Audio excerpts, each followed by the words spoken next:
लोग का रूदरफोर्ड मॉडल है, डाल्टन एटॉमिक थियरी, ये सब हम लोग को करने का मतलब नहीं है। हम लोग ये टॉपिक को एक्चुअल हम लोग का एग्जाम के पॉइंट ऑफ व्यू से क्या इंपॉर्टेंट है और इसमें जो इंपॉर्टेंट टॉपिक है वहां से चालू करेंगे। तो सबसे इंपॉर्टेंट टॉपिक है, पहले आपको ये फंडामेंटल जो पार्टिकल्स है इसके बारे में थोड़ा नॉलेज रहना चाहिए। तो सबसे पहले चीज, सबसे पहले आता है, ये जरा लिख लेना बुक में, ये बहुत इंपॉर्टेंट है, आपको आगे भी काम आएगा। Properties of fundamental particles.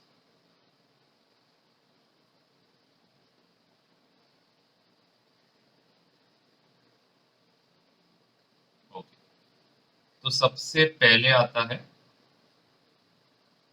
सबसे फंडामेंटल प्रॉपर्टी जो हम लोग ने बहुत बार किया है, और ये है इलेक्ट्रॉन। इसको हम लोग, इसका सिंबल क्या रहेगा? E minus. चार्ज, अभी आता है इसका चार्ज। इसका चार्ज का वैल्यू आपको याद रखना पड़ेगा, कितना है? 1.6 इंटू 10⁻⁻19। ये इसका चार्ज का वैल्यू, और साइड में क्या लिखोगे? कूलम। चार्ज का यूनिट क्या रहता है? नेक्स्ट आता है इसका मास, एंड इसका मास कितना है? 9.1 इंटू 10⁻31। मास का unit, standard unit is KG. Next आता है, नेक्स्ट इसका आता है रिलेटिव चार्ज। क्या है इसका? तो इसका रिलेटिव चार्ज रहता है -1। ओके, यहां तक क्लियर सबको?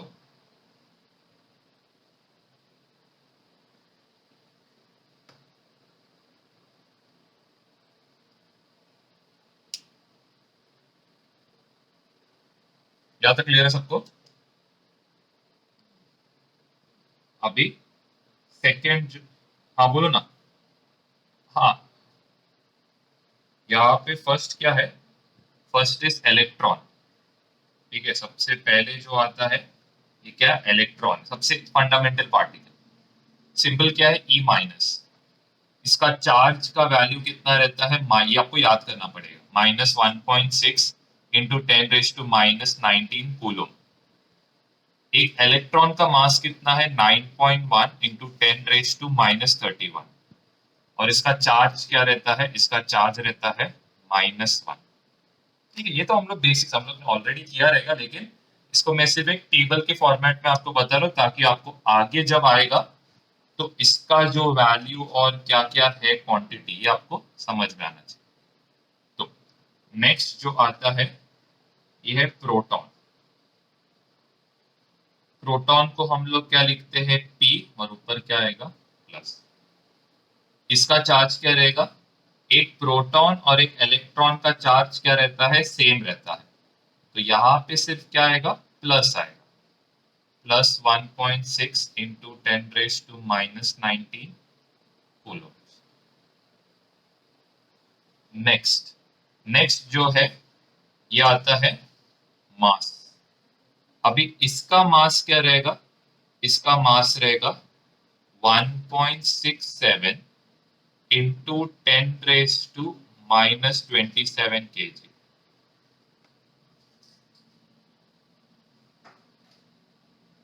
यहां तक क्लियर है सबको? उसके बाद इसका चार्ज क्या रहेगा? इसका चार्ज रहेगा, ये क्लियर है? किसी को डाउट है तब तक?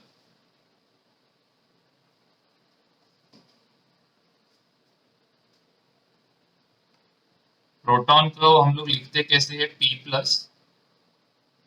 इसका चार्ज देखो, इलेक्ट्रॉन और प्रोटॉन का चार्ज क्या रहता है? सेम रहता है। तो इसका भी वैल्यू सेम आएगा, इसका भी वैल्यू सेम आएगा, लेकिन सिंबल इसका माइनस रहता है, इसका सिंबल क्या रहता है? प्लस रहता है। मास, मास कितना है एक इलेक्ट्रॉन का? 9.1 इंटू 10⁻31 kg। इसका मतलब ये बहुत हल्का है। मास ऑफ प्रोटॉन क्या है? 1.67 इंटू 10⁻27। मतलब एक प्रोटॉन का मास क्या रहेगा? ज्यादा रहेगा। इसका रिलेटिव चार्ज -1 क्योंकि ये माइनस है, इसका चार्ज क्या रहेगा +1 रहेगा क्योंकि ये प्रोटॉन। अभी जो सेकंड आता है, सेकंड पार्टिकल है न्यूट्रॉन रहेगा। अभी न्यूट्रॉन का चार्ज नहीं रहता तो इसको हम लोग एक n के साथ रिप्रेजेंट करते हैं। न्यूट्रॉन का कोई चार्ज नहीं रहता है तो इसका चार्ज क्या रहेगा 0 क्योंकि कोई चार्ज है ही नहीं। इसके बाद एक न्यूट्रॉन का मास कितना रहता है, एक न्यूट्रॉन का मास रहता है 1.67 इंटू 10⁻⁻27 kg। ओके, अभी यहाँ पे हो क्या रहा है, देखो आपको एक चीज यहाँ पे नोटिस होएगा, चार्ज प्रोटॉन और इलेक्ट्रॉन का सेम है, मास प्रोटॉन और न्यूट्रॉन का सेम है। ये आपको बहुत ध्यान देना पड़ेगा क्योंकि आगे का डेफिनेशन में ये काम आए।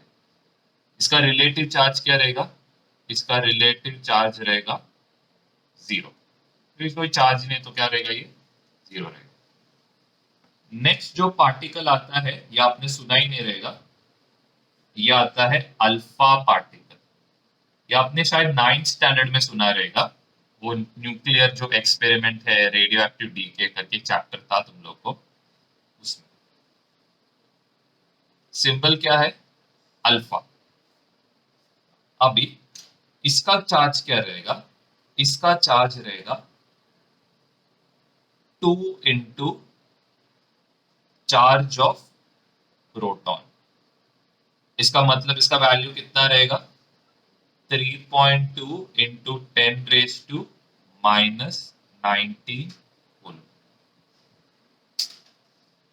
ओके, अल्फा पार्टिकल में 2 प्रोटॉन रहता है, इसका मतलब इसका वैल्यू क्या होएगा 2 इंटू 1.6, मतलब कितना होएगा ये 3.2 इंटू 10⁻⁻19 कूलम होएगा।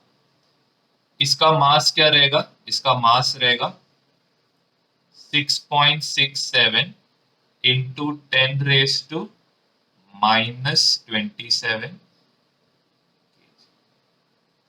और यहाँ पे चार्ज कितना रहेगा 2 प्रोटॉन का चार्ज रहेगा, तो चार्ज कितना रहेगा इसका +2 रहेगा। ओके, ये हो गया हम लोग का अल्फा पार्टिकल। ये भी एक इंपॉर्टेंट पार्टिकल है क्योंकि ये भी आपको काम आता है आगे। इसके बाद जो नेक्स्ट आता है सबसे लास्ट में आता है एक फोटॉन। अभी ये जो टर्म है ये आप आगे बहुत बार आएगा, मतलब आगे के इसमें। तो एक चीज आपको इधर बस दो चीजें याद रखना है। एक फोटॉन को चार्ज नहीं रहता है, इसका चार्ज क्या रहेगा 0। एक फोटॉन को मास नहीं रहेगा, इसका मास क्या रहेगा 0। इसका रिलेटिव क्या रहेगा, इसका रिलेटिव चार्ज रहेगा 0।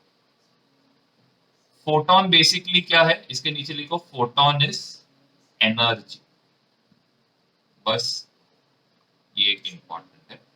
तो ये अपना फंडामेंटल पार्टिकल्स है। इसके अलावा भी बहुत सारे पार्टिकल्स है जैसे कि न्यूट्रिनोस है, एंटी न्यूट्रिनोस, बहुत सारे हैं, लेकिन हम लोग को उसमें नहीं जाना है। हम लोग अपने सिलेबस के से सिर्फ इतने पार्टिकल्स इंपॉर्टेंट है। ये टेबल आपको अभी मैंने बता दिया और ये एक इंपॉर्टेंट टेबल है, सिर्फ यहाँ पे काम नहीं आएगा, आपको ये फिजिक्स के मॉडर्न फिजिक्स के पार्ट में ये भर भर के आने वाला है। तो ये जो टॉपिक है ये केमिस्ट्री का पॉइंट ऑफ व्यू से ज्यादा इंपॉर्टेंट नहीं है, ये आपको किससे पॉइंट ऑफ इंपॉर्टेंट है मॉडर्न फिजिक्स का। तो ये हम लोग दो हिस्सों में डिवाइड करते हैं। इसका जो फर्स्ट पार्ट जो आएगा ये हम लोग इसमें देखेंगे मॉडर्न फिजिक्स में देखेंगे, और ये है हम लोग को केमिस्ट्री। इसका जो सेकेंड पार्ट है, दो पार्ट में चैप्टर डिवाइडेड है, तो सेकेंड पार्ट में पूरा केमिस्ट्री का फंडामेंटल्स है। तो अभी हम लोग जो भी टॉपिक सीखेंगे सब फिजिक्स का टॉपिक सीखेंगे यहाँ। चलो 2 मिनट देता हूँ, जरा बना लो, कुछ भी डाउट रहेगा पूछ सकते हो। क्या क्या है ना P+, अच्छा फोटोन, फोटोन का कोई सिंबल नहीं है, फोटोन को हम लोग लिखते ही एच न्यू से है, ये एनर्जी पैकेट है। एच न्यू, चलो एच न्यू लिख लो। अभी आप पूछोगे एच क्या है न्यू क्या, इसके लिए मैंने सिंबल लिखा नहीं, लेकिन जब हम लोग आगे करेंगे तभी एक एक करके डिटेल में समझाते। अभी के लिए बस लिख के रखो, फोटोन को हम लोग एच न्यू से। कोई डाउट रहेगा पूछ सकते हो।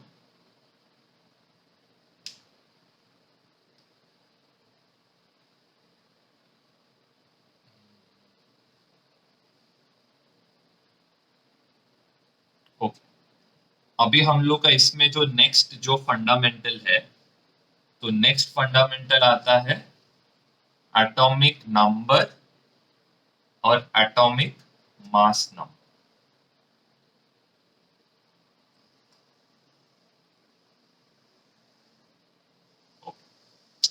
तो अभी हम लोग फर्स्ट जो फंडामेंटल है, पहले हम लोग करेंगे एटॉमिक नंबर।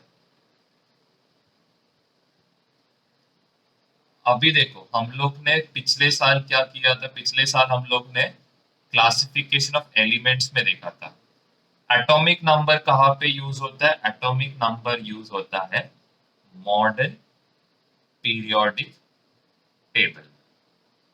ये हम लोग ने ऑलरेडी पिछले साल देखा था। अब इसमें डिटेल में नहीं जाएंगे क्योंकि ये हम लोग को आगे पीरियोडिक करके एक चैप्टर है उसमें आ जाएगा। लेकिन एटॉमिक नंबर क्या है, एटॉमिक नंबर का फर्स्ट चीज, पहली चीज को इसका डेफिनेशन चलो। एटॉमिक नंबर पहली चीज को रिप्रेजेंट कैसे करते, इसको रिप्रेजेंट करते हम लोग z के साथ।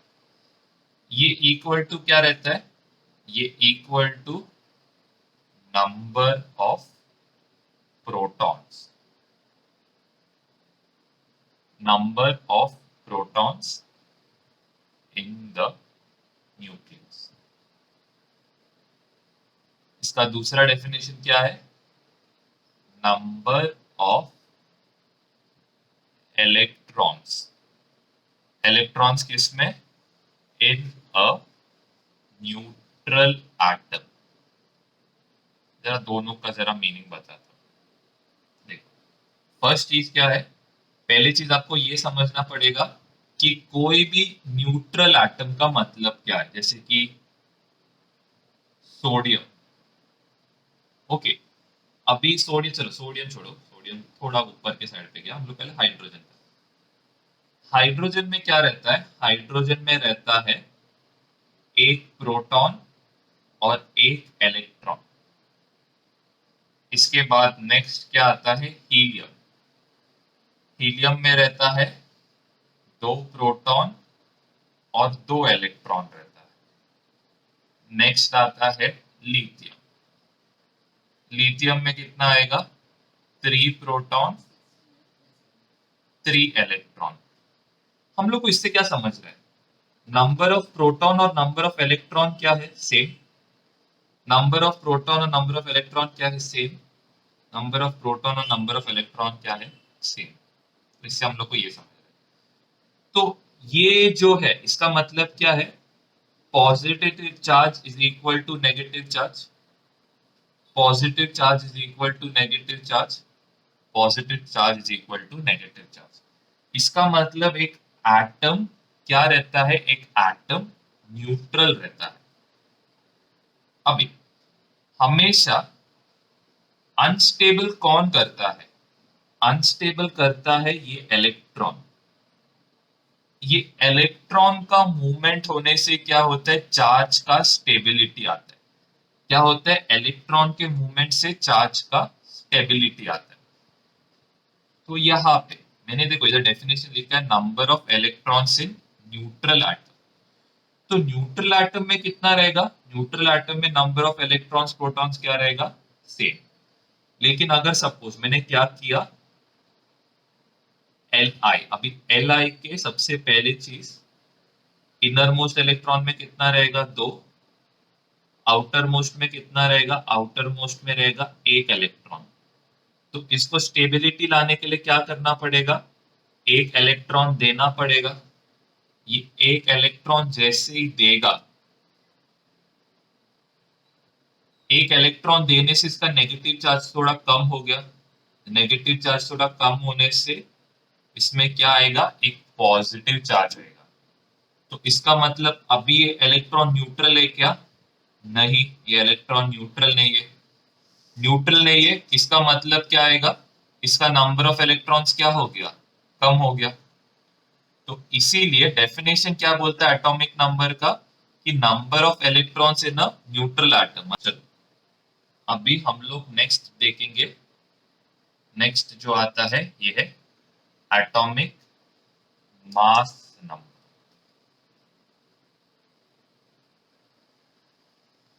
अभी ये एटॉमिक मास नंबर है क्या? ये हम लोग ने किधर देखा था, एटॉमिक मास नंबर यूज होता था मेंडलीव्स पीरियोडिक टेबल में।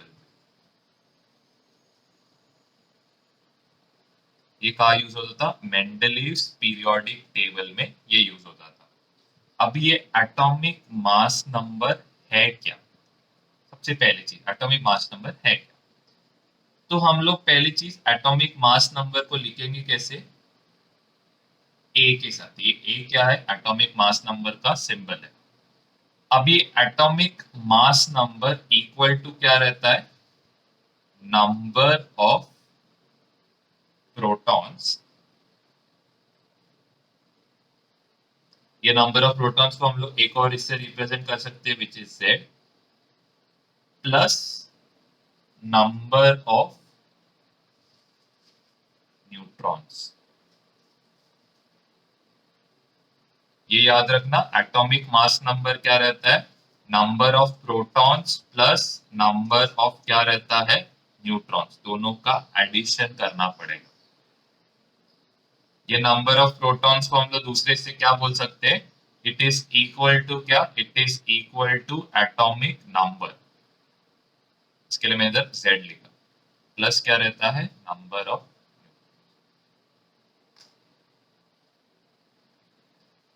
ज्यादा डिफिकल्ट नहीं, मतलब सपोज एक एलिमेंट रहेगा जिसमें सपोज कितना है, टू, चलो 24 न्यूट्रॉन्स है और क्या है, 16 प्रोटॉन्स है। तो इसका एटॉमिक वेट कितना आएगा, इसका एटॉमिक वेट आएगा 24 plus 16 which is equal to 40। इसका एटॉमिक नंबर क्या आएगा, इसका एटॉमिक नंबर आएगा 16। अगर पूछा find out the number of electrons, तो नंबर ऑफ इलेक्ट्रॉन्स कितना रहेगा, कोई डाउट है इसमें?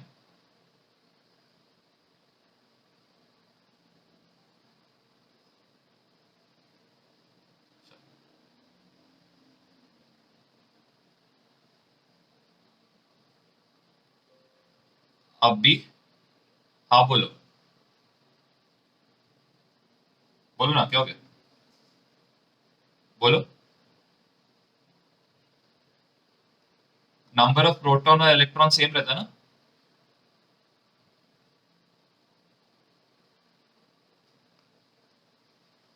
चलो अभी नेक्स्ट हम लोग टॉपिक देखेंगे, एक एलिमेंट को हम लोग रिप्रेजेंट कैसे करते हैं। सबसे सिंपल चीज है ये, एक एलिमेंट को हम लोग रिप्रेजेंट कैसे करते हैं।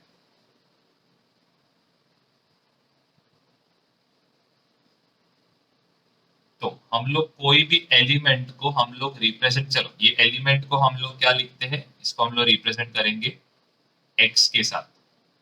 तो कोई भी एलिमेंट को हम लोग कैसे रिप्रेजेंट करेंगे, ऊपर एटॉमिक नंबर, नीचे सॉरी, ऊपर आएगा एटॉमिक मास नंबर, नीचे आएगा एटॉमिक नंबर। तो सपोज एक एग्जांपल आपको देता हूं, 14C6।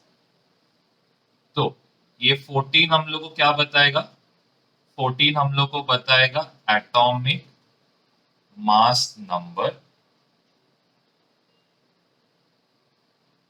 6 हम लोग को क्या बताएगा, एटॉमिक नंबर बताएगा। अभी यहाँ पे आगे कैसे करोगे, तो आपको इसमें सपोज पूछा number of protons electrons neutrons ढूंढ निकाल, कैसे ढूंढोगे, फर्स्ट 6 मतलब क्या रहता है? 6 मतलब रहता है नंबर ऑफ प्रोटॉन्स। 6 मतलब रहता है number of protons which is equal to क्या? Number of electrons. तो नंबर ऑफ प्रोटॉन्स इलेक्ट्रॉन्स कितना आएगा? 6 आएगा। एटॉमिक नंबर क्या दिया है? एटॉमिक नंबर दिया है, मास नंबर दिया है 14। 14 इक्वल टू क्या रहता है? 14 equal to number of proton जिसको हम लोग z के साथ रिप्रेजेंट करते, प्लस क्या रहेगा? न्यूट्रॉन्स। अभी हम लोग का यहाँ पे z कितना है? z इज इक्वल टू कितना? 6 है। तो यहाँ पे क्या आएगा? 14 minus 6 equal to number of neutrons. तो न्यूट्रॉन्स कितना आएगा? न्यूट्रॉन्स आएगा, प्रोटॉन्स कितना आएगा? प्रोटॉन्स आएगा 6, सॉरी 8 आएगा, मेरा गलती है। नंबर ऑफ इलेक्ट्रॉन्स और प्रोटॉन्स क्या रहेगा? 6। नंबर ऑफ न्यूट्रॉन्स कितना रहेगा? 8 रहेगा।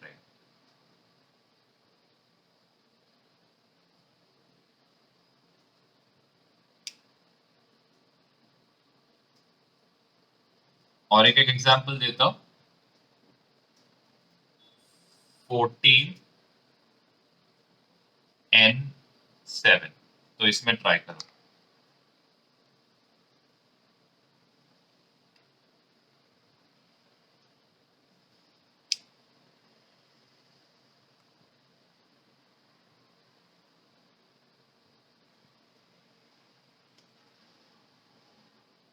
एटॉमिक मास नंबर कितना रहेगा? 14। एटॉमिक नंबर कितना रहेगा? 7।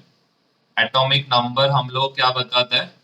नंबर ऑफ प्रोटॉन्स बताता है, और दूसरा नंबर ऑफ इलेक्ट्रॉन्स बताता है। तो ये भी इक्वल टू 7 है, ये भी इक्वल टू कितना है? 7। फिर अभी हम लोग को नंबर ऑफ न्यूट्रॉन्स चाहिए। तो atomic mass number equal to क्या रहता है? z plus number of neutrons रहता है। तो ये कितना आएगा? 14 इक्वल टू 7 प्लस क्या आएगा? n आएगा। n इक्वल टू क्या आएगा? Number of neutrons which is equal to 7।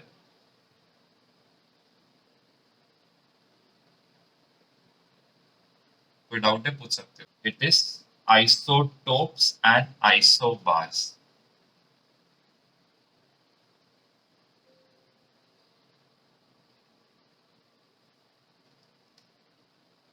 First है आइसोटोप्स और नेक्स्ट क्या है? आइसोबार्स। भी आइसोटोप्स और आइसोबार्स में पहले डिफरेंस बताता हूँ। आइसोटोप्स में सेम क्या है? सेम एटॉमिक नंबर, मतलब इसका z का वैल्यू क्या आएगा? सेम आएगा। आइसोबार्स का मतलब क्या है? सेम एटॉमिक मास नंबर, मतलब यहाँ पे सेम क्या रहेगा? Atomic mass number. वैसे आइसोटोप्स में डिफरेंट क्या रहेगा?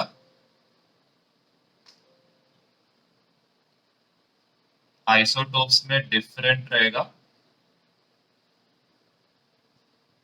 डिफरेंट एटॉमिक मास नंबर, मतलब यहाँ पे ए डिफरेंट रहेगा और यहाँ पे क्या रहेगा? डिफरेंट एटॉमिक नंबर, मतलब यहाँ पे डिफरेंट कौन रहेगा? Z different. हाँ बोलो। हाँ हाँ, आइसोटोप्स में क्या है? Same atomic number. इसका मतलब यहाँ पे इन्फ्लुएंस क्या हो रहा है? यहाँ पे इन्फ्लुएंस हो रहा है, मतलब यहाँ पे सेम क्या रहेगा? यहाँ पे सेम रहेगा protons and neutrons, sorry protons और इलेक्ट्रॉन्स सेम रहेगा। यहाँ पे क्या सेम रहेगा, प्रोटॉन्स और इलेक्ट्रॉन सेम रहेगा।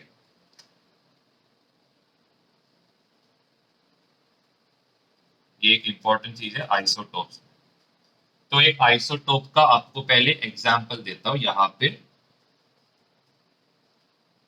आइसोटोप्स का एग्जांपल क्या है, 1H1, 2H1, 3H1। ओके, यहाँ पे आप क्या नोटिस कर रहे हो कि एटॉमिक नंबर जो है, एटॉमिक नंबर क्या है, एटॉमिक नंबर क्या है, सेम है, सेम एटॉमिक नंबर, और इसका वैल्यू क्या है, 1। यहां पे क्या हो रहा है, यहां पे डिफरेंट कौन है, डिफरेंट है एटॉमिक मास नंबर, क्या है, 1, 2, 3। इसका एग्जांपल देखते हैं। इसका एग्जांपल क्या रहेगा, 14C7। दूसरा एग्जांपल क्या है, सॉरी 14C6 रहेगा। यहाँ पे क्या रहेगा, 14N7। ओके, यहाँ पे सेम कौन है, यहाँ पे सेम है एटॉमिक मास नंबर, तो ये रहेगा सेम ए, और इसका वैल्यू कितना है, 14।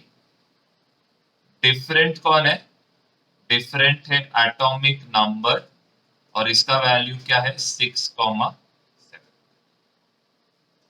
अभी यहाँ पे दूसरा एक चीज जो इंपॉर्टेंट है, आपको ये समझना पड़ेगा कि कोई भी chemical reactivity, okay, chemical properties या फिर चलो केमिकल प्रॉपर्टीज जो रहता है, आर इन्फ्लुएंस, इसको इन्फ्लुएंस कौन करता है, केमिकल प्रॉपर्टीज को एक इलेक्ट्रॉन इन्फ्लुएंस करता है। इसका मतलब समझा दो।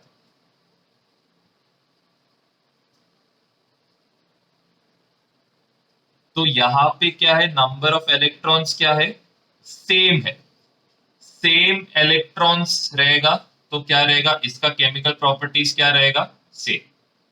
तो आइसोटोप्स में केमिकल प्रॉपर्टीज जो रहेगा क्या रहेगा, केमिकल प्रॉपर्टीज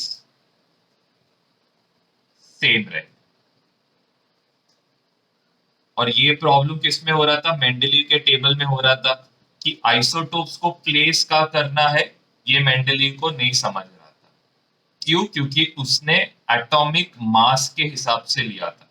मास के हिसाब से क्या होएगा, सब आइसोटोप को डिफरेंट जगह पे रखना पड़ रहा था मेंडलीव के टेबल में, तो ये प्रॉब्लम हो रहा था। मॉडर्न पीरियोडिक टेबल में हम लोग किसके इससे रिप्रेजेंट करते थे, एटॉमिक नंबर के इससे। तो एटॉमिक नंबर के इससे हम लोग को क्या मालूम पड़ता है कि सबका नंबर्स क्या है, सेम है। सेम रहने के कारण आइसोटोप्स को सबको एक ही जगह देना है। तो ये प्रॉब्लम होता है मेंडलीव में, और इसको कैसे सुलझाया गया, मॉडर्न पीरियोडिक टेबल में एटॉमिक नंबर को प्रायोरिटी देंगे। अभी यहाँ पे क्या है, यहाँ पे केमिकल प्रॉपर्टीज क्या रहेगा, डिफरेंट। रीजन क्या है, क्योंकि नंबर ऑफ इलेक्ट्रॉन्स क्या हो गए, चेंज हो गए। तो केमिकल प्रॉपर्टीज क्या रहेगा, केमिकल प्रॉपर्टीज डिफरेंट रहेगा। तो ये प्रॉब्लम किस में आया था, मेंडलीव के इसमें ये भी प्रॉब्लम आया था कि जो क्या था उसका नाम, कोबाल्ट है। कोबाल्ट का भी जो एटॉमिक मास कितना है, 54। और यहाँ पे निकेल का जो एटॉमिक मास है कितना है, 54। तो मेंडलीव के पीरियोडिक टेबल में कोबाल्ट एंड निकेल को क्या किया गया, एक ही जगह पे, मतलब एक ही बॉक्स में रखा गया। क्यों, क्योंकि दोनों का जो है एटॉमिक मास सेम है। लेकिन मॉडर्न पीरियोडिक टेबल में क्या मालूम पड़ा कि कोबाल्ट पहले आता है और निकेल बाद में आता है। क्यों, क्योंकि एटॉमिक नंबर क्या है इसका डिफरेंट, और इसका एटॉमिक, ये हम लोग ने किस में देखा था, मेंडलीव में, अगर आपको याद रहेगा तो। ये प्रॉब्लम हो रहा था। यहाँ पे इसका जो नाम है, इसका नाम क्या है? हाइड्रोजन।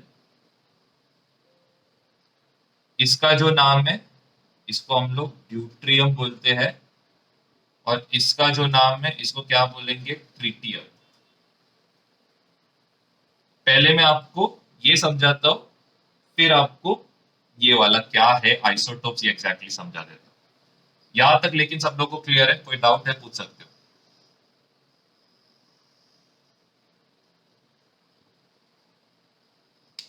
किसी को डाउट है?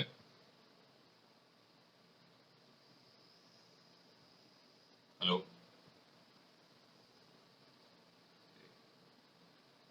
चल, अभी फर्स्ट हम लोग ये करेंगे केमिकल प्रॉपर्टीज इलेक्ट्रॉन से इन्फ्लुएंस क्यों है करके।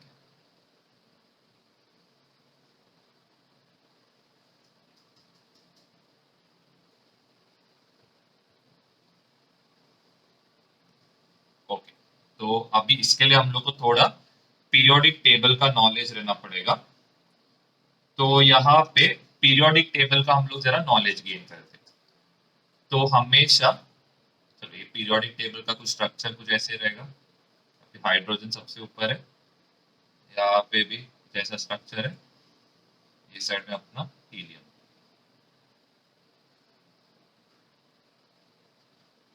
ओके, तो हम लोग जैसे जैसे किधर, यहां से इस तरफ जाएंगे,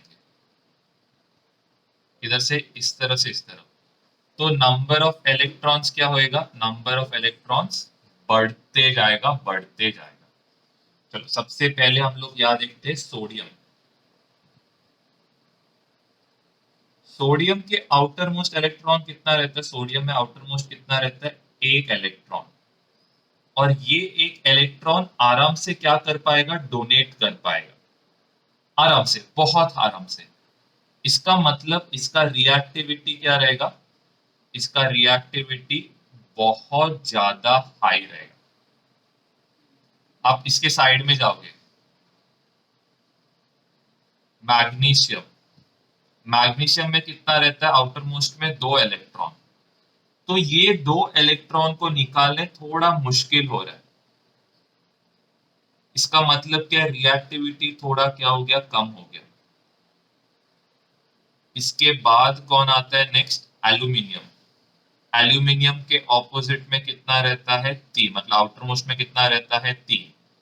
तो ये तीन इलेक्ट्रॉन को निकालने क्या रहेगा? बहुत ज्यादा मुश्किल रहेगा, जिसके कारण क्या होता है, इसका जो रिएक्टिविटी रहेगा ये और कम होएगा। फिर इसके बाद जो नेक्स्ट आता है वो है सिलिकॉन। सिलिक हाँ बोलो।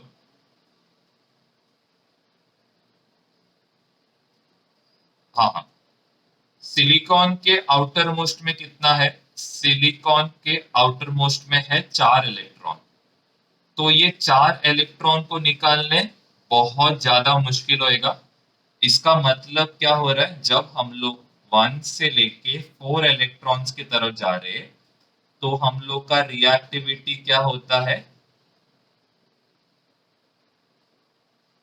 रिएक्टिविटी होता है डिक्रीज, जब हम लोग वन से लेके फोर जा रहे हैं। और ये डिपेंड किस पे कर रहा है? नंबर ऑफ इलेक्ट्रॉन्स पे।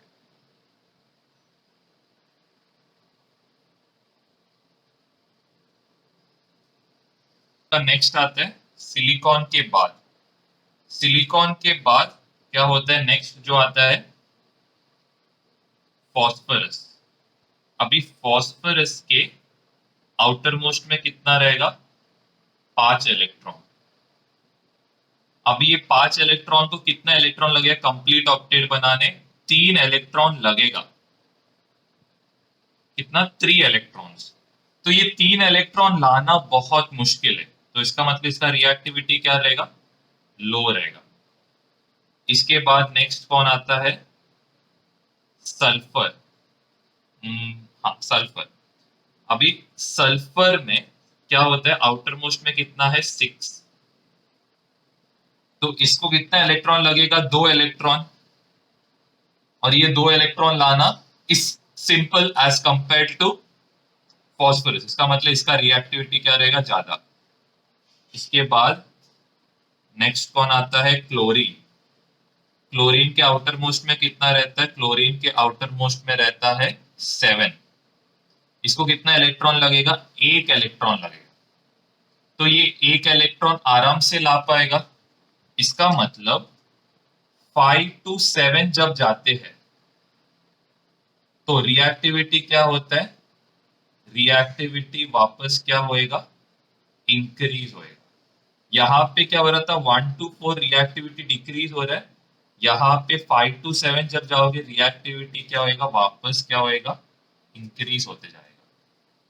इसका मतलब ये रिएक्टिविटी क्या है, एक केमिकल प्रॉपर्टी है। ये केमिकल प्रॉपर्टी क्या डिसाइड करता है, केमिकल प्रॉपर्टी डिसाइड करता है कौन, हम लोग का इलेक्ट्रॉन्स डिसाइड करता है। तो ये समझा सबको कि नंबर ऑफ इलेक्ट्रॉन्स क्या करता है, केमिकल प्रॉपर्टीज को डिसाइड करता है। क्लियर है ये? हाँ बोलो। यहाँ पे आपको ये समझेगा कि number of protons and electrons क्या है। चलो इसको लिखता हूं, number of protons and electrons क्या है, total is how much, 1। Number of क्या चेंज हो रहा है, नंबर ऑफ न्यूट्रॉन्स चेंज हो रहा है। न्यूट्रॉन्स क्या है, 1, 2, 3। तो यहाँ पे मेरे को बताओ क्या केमिकल प्रॉपर्टी डिफरेंट रहेगा, हाइड्रोजन 1 1, हाइड्रोजन 2 1, हाइड्रोजन 3 1 में क्या केमिकल प्रॉपर्टी डिफरेंट रहेगा, नहीं रहेगा, सेम रहेगा। क्यों, क्योंकि केमिकल प्रॉपर्टीज डिसाइड कौन करता है, नंबर ऑफ इलेक्ट्रॉन्स डिसाइड करता है। अभी सपोज मैंने क्या किया, एक 100 एटम्स तक, ठीक है, 100 एटम्स ऑफ हाइड्रोजन। तो ये 100 एटम्स ऑफ हाइड्रोजन में 98 जो परसेंट रहेगा, चलो हम लोग एक रैंडम एक वैल्यू ले रहा हूं, 95 जो एटम्स रहेगा उसमें क्या रहेगा, उसमें रहेगा नंबर ऑफ न्यूट्रॉन्स रहेगा 1, नंबर ऑफ प्रोटॉन्स रहेगा 1।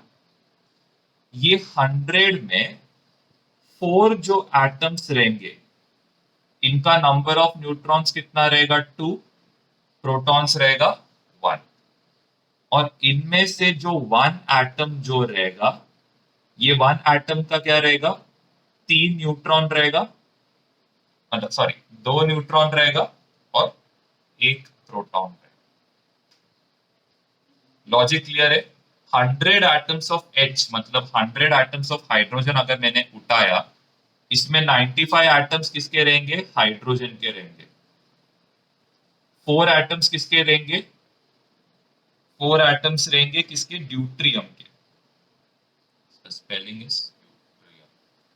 और 1 एटम किसका रहेगा, ट्रिटियम का। मतलब अगर आप 95 मतलब 100 एटम्स रहेंगे, इसमें 95 जब सेपरेट करोगे किसका रहेगा, वो हाइड्रोजन का रहेगा। 4 एटम्स किसके बने रहेंगे, ड्यूट्रियम के बने रहेंगे। और 1 एटम किसका बना है, ट्रिटियम का बना। ओके, यहां तक क्लियर है सबको? ठीक, चलो और एक एग्जांपल देता हूं, बोलो ना।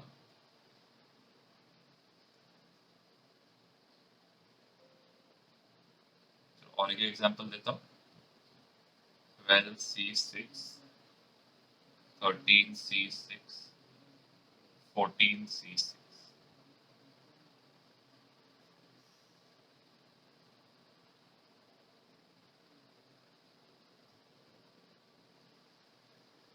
अभी इसमें नंबर ऑफ प्रोटॉन्स या फिर इलेक्ट्रॉन्स क्या रहेंगे, 6 रहेंगे क्योंकि सब क्या है, सेम है। अभी नंबर ऑफ न्यूट्रॉन्स क्या रहेंगे, नंबर ऑफ न्यूट्रॉन्स रहेंगे 6, 7, 8। 12 माइनस 6, 13 माइनस 6, 14 माइनस 6। अभी क्या कार्बन का आइसोटोप्स का प्रॉपर्टीज, केमिकल प्रॉपर्टीज डिफरेंट रहेगा,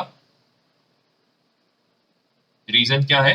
क्योंकि उसका नंबर ऑफ इलेक्ट्रॉन्स क्या है? सेम है थ्रू आउट। थ्रू आउट क्या है? सेम। अभी नेक्स्ट क्या है, इसमें आपको सपोज अगर आपने 100 एटम्स ऑफ कार्बन रखा, तो 100 एटम्स ऑफ कार्बन में आपको 95 एटम्स ऐसे मिलेंगे जिसमें क्या रहेगा? नंबर ऑफ न्यूट्रॉन 6 रहेंगे, नंबर ऑफ प्रोटॉन 6 रहेंगे। 4 एटम्स ऐसे मिलेंगे जिसका क्या रहेगा? 13, और इधर क्या रहेगा? 6। मतलब 7 न्यूट्रॉन्स रहेंगे और 6 प्रोटॉन्स। आपको एक ऐसा एक एटम मिलेगा, ये 14 और ये क्या रहेगा? 6। मतलब 8 न्यूट्रॉन्स और 6 इलेक्ट्रॉन्स। ये मैं जस्ट एक रैंडम एक वैल्यू दे रहा हूँ आपको समझाने की क्या हो रहा है एग्जैक्टली। एक्चुअल में ये परसेंटेज बहुत बहुत छोटा रहता है ये दो का। इसका कुछ तो 99.98 ऐसा कुछ तो आएगा, इसका कुछ 0.002, इसका आएगा 0.0000। बहुत छोटा है, लेकिन तो समझाने के लिए मैंने एक रैंडम एक ऐसा वैल्यू उठाया।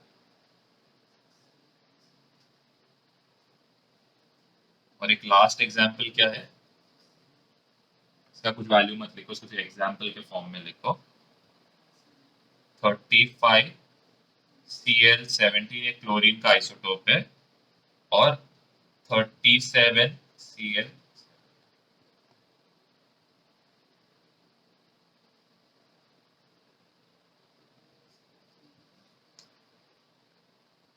तो अभी मैं आपको जरा एक टास्क दे रहा हूँ। तो आपको इसमें कैलकुलेट, पहले चीज क्या करना है, number of protons, neutrons and electrons calculate करना है। सबके लिए एक एक एग्जाम्पल रहेगा।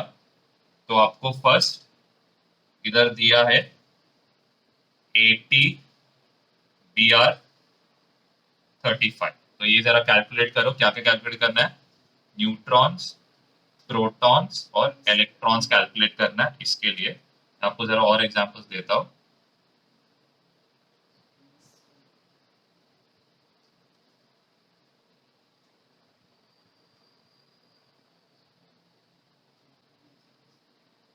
चलो, फर्स्ट वाला आंसर, सो ये बताओ फर्स्ट वाले में क्या रहेगा?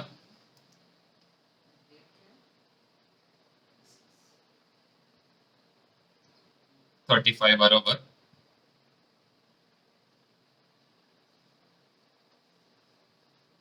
Very good. न्यूट्रॉन्स कितना रहेगा? 45 रहेगा। हाँ, सेकेंड वाला कार्तिक बताओ।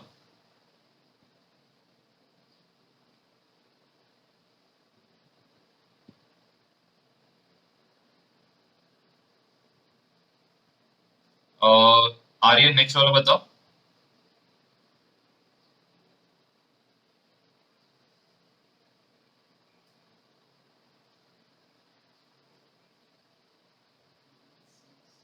फिर दीपक बताओ।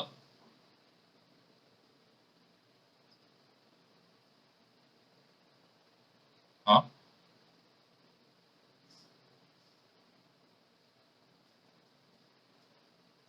फिर वरुण बताओ।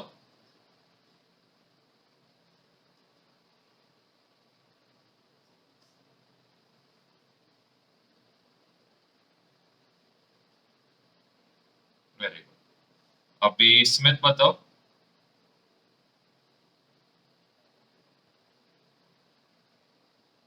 वाओ,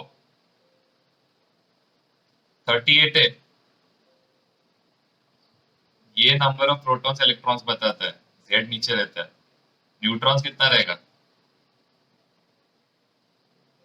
तो कितना आएगा? नेक्स्ट वाला कौन बताए? साहिल बताओ।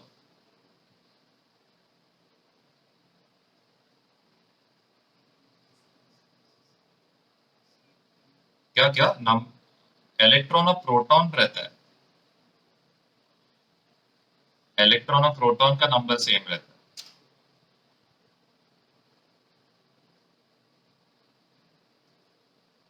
हाँ, फिर हाँ बोलो फिर।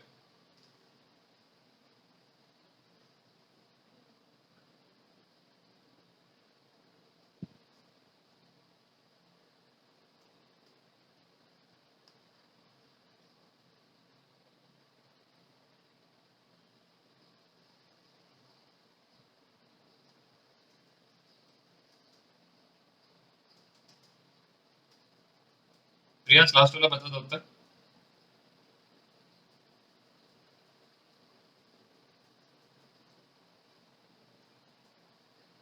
कितना आएगा? 17 और नंबर ऑफ न्यूट्रॉन्स। चलो, तो ये एक टाइप ऑफ सम जो पूछते एग्जाम, मतलब हार्डली पूछते, लेकिन ये सीईटी के टाइप में एग्जाम्स में पूछते हैं क्वेश्चन। अभी आपको नेक्स्ट क्या करना है, नेक्स्ट अभी छोड़ो, नेक्स्ट वाला हम लोग यूजुअली थियरी से करते हैं। अभी नेक्स्ट आता है वेव नेचर। मतलब वेव नेचर क्या है एग्जैक्टली, ये जरा समझना पड़ेगा।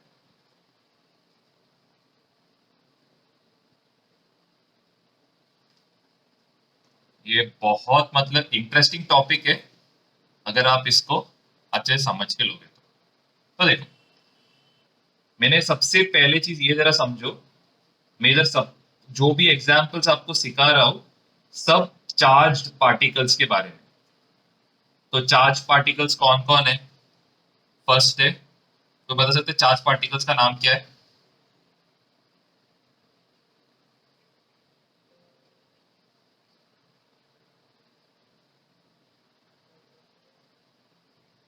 एक रहेगा इलेक्ट्रॉन, फिर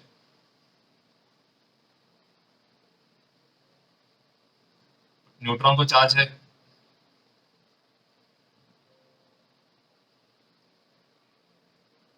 हाँ, एक काम करो सब लोग है ना, आपका कैमरा चालू करो, सब लोग कैमरा चालू करो, सब लोग कैमरा चालू करो। हाँ, और जो तीसरा जो रहेगा जो चार्ज पार्टिकल मैंने बताया, ये क्या था? एक अल्फा पार्टिकल। लेकिन यहाँ पे हम लोग एक क्या करेंगे, इलेक्ट्रॉन, सिर्फ इसके बारे में हम लोग देखेंगे, सिर्फ इलेक्ट्रॉन के बारे में देखेंगे। आर्यन, कार्तिक, प्रियांश, स्मिथ, वरुण, जरा कैमरा ऑन करो। हाँ, तो अभी देखो, हाँ बोलो। EM, electromagnetic radiation. ये मतलब इलेक्ट्रोमैग्नेटिक, ये अभी बाद में देखेंगे, पहले जरा ये समझो। इलेक्ट्रॉन, ठीक है, हम लोग जो चार्ज पार्टिकल इसका नाम क्या रहेंगे, इलेक्ट्रॉन। और दीपक और प्रियांश जरा चालू करो, इलेक्ट्रॉन। तो अभी सबसे पहले चीज, फर्स्ट कंडीशन है केस वन। केस वन में क्या हो रहा है? केस वन में इलेक्ट्रॉन क्या है, रेस्ट पे है। इलेक्ट्रॉन रेस्ट पे है, इसका मतलब क्या है, इसका वेलोसिटी क्या है, जीरो है। ओके, इसका वेलोसिटी क्या है, जीरो। जब वेलोसिटी जीरो रहता है, पहले चीज इसको हम लोग क्या बोलते हैं, इलेक्ट्रोस्टैटिक बोलते हैं, मतलब जगह पे ही खड़ा है। इसमें क्या रहेगा, नो मैग्नेटिक फील्ड, और क्या रहेगा, नो इलेक्ट्रिक फील्ड। मतलब जब एक पार्टिकल एक जगह पे है तो इसमें क्या होता है, कोई इलेक्ट्रिक फील्ड जनरेट नहीं होता है और कोई मैग्नेटिक फील्ड जनरेट नहीं होता है। ये कंडीशन को हम लोग क्या बोलते हैं, इलेक्ट्रोस्टैटिक कंडीशन। मतलब वेलोसिटी क्या रहता है यहाँ पे, जीरो रहता है, पार्टिकल जस्ट एक जगह पे है बस। अभी सेकंड केस में क्या है, इलेक्ट्रॉन जो है ये क्या है, एक कांस्टेंट वेलोसिटी। वेलोसिटी क्या है, कांस्टेंट। वेलोसिटी कांस्टेंट है, इसका मतलब क्या है, वेलोसिटी कांस्टेंट इसका मतलब क्या रहेगा, ये इलेक्ट्रोडायनामिक। इलेक्ट्रोडायनामिक मतलब क्या है, इलेक्ट्रोडायनामिक का मतलब है ये चार्ज किस में रहेगा, मोशन में रहेगा। ये चार्ज किस में रहेगा, मोशन में रहेगा। अभी वेलोसिटी जब कांस्टेंट रहता है, वेलोसिटी कांस्टेंट रहने से क्या होता है, सिर्फ क्या रहेगा, ओनली इलेक्ट्रिक फील्ड रहेगा। इसका मतलब क्या है, इसका एक सिंपल एग्जांपल देंगे तो क्या रहेगा, एक कंडक्टर से एक इलेक्ट्रॉन मूव कर रहा है, तो ये क्या करेगा, एक स्ट्रेट लाइन मोशन देगा और इसका वेलोसिटी क्या रहेगा, कांस्टेंट। इलेक्ट्रॉन कांस्टेंट वेलोसिटी से मूव करने से हम लोग को क्या मिलेगा, करंट मिलेगा। नेक्स्ट आता है थर्ड कंडीशन, और ये सबसे इंपॉर्टेंट कंडीशन है, जब वेलोसिटी इज नॉट कांस्टेंट। अभी वेलोसिटी इज नॉट कांस्टेंट का मतलब क्या रहेगा, यहाँ पे एक्सेलरेशन रहेगा। यहाँ पे क्या रहेगा, एक्सेलरेशन रहेगा। तो ये भी क्या रहेगा, इलेक्ट्रोडायनामिक कंडीशन रहेगा, क्योंकि इलेक्ट्रॉन मूव कर रहा है। और यहां पे क्या जनरेट होएगा, magnetic as well as electric field generate होएगा। Magnetic as well as electric field generate होएगा। ठीक है, पहले ये तीन केस लिख लो, इसमें कुछ भी डाउट है पूछ सकते हो। तो देखो, सबसे पहली चीज है, ठीक है, यहाँ पे बस एक इलेक्ट्रॉन है, ठीक, फ्री इलेक्ट्रॉन है, लेकिन ये क्या कर रहा है, कोई मूवमेंट नहीं कर रहा है, ये यहाँ पे ही है। इसका मतलब क्या रहेगा, इसका वेलोसिटी क्या रहेगा, इसका वेलोसिटी रहेगा जीरो। जब भी वेलोसिटी जीरो रहेगा, इसका मतलब क्या रहेगा, ये इलेक्ट्रॉन किस में है, ये इलेक्ट्रॉन है रेस्ट। इलेक्ट्रॉन जब रेस्ट में रहेगा, इसमें कोई मैग्नेटिक फील्ड जनरेट नहीं होएगा, ना कोई करंट जनरेट होएगा। आपको भी मालूम है करंट कब जनरेट होता है, जब इलेक्ट्रॉन्स का मूवमेंट होता है पर यूनिट टाइम। लेकिन यहाँ पे कुछ मूवमेंट जनरेट नहीं होने से ना इलेक्ट्रिक फील्ड प्रोड्यूस होएगा, ना ये मैग्नेटिक फील्ड प्रोड्यूस होएगा। फर्स्ट वाला केस समझा।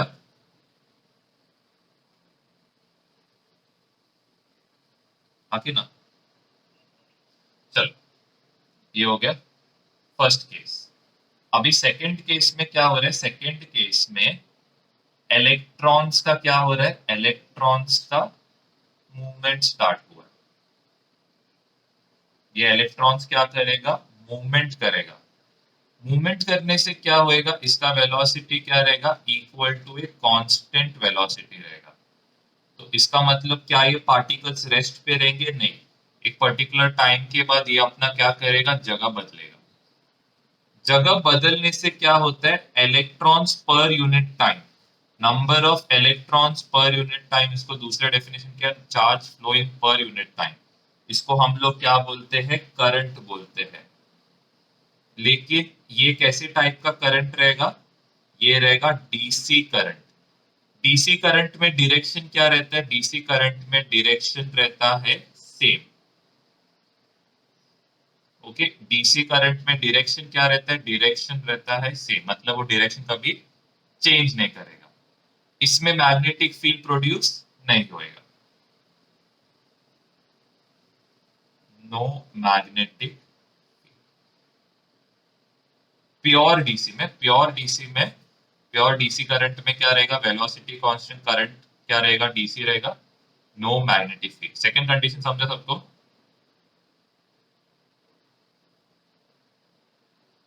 चलो, अभी थर्ड कंडीशन। थर्ड कंडीशन में क्या है, हम लोग ये इलेक्ट्रॉन्स को क्या कर रहे हैं, बोलो ना।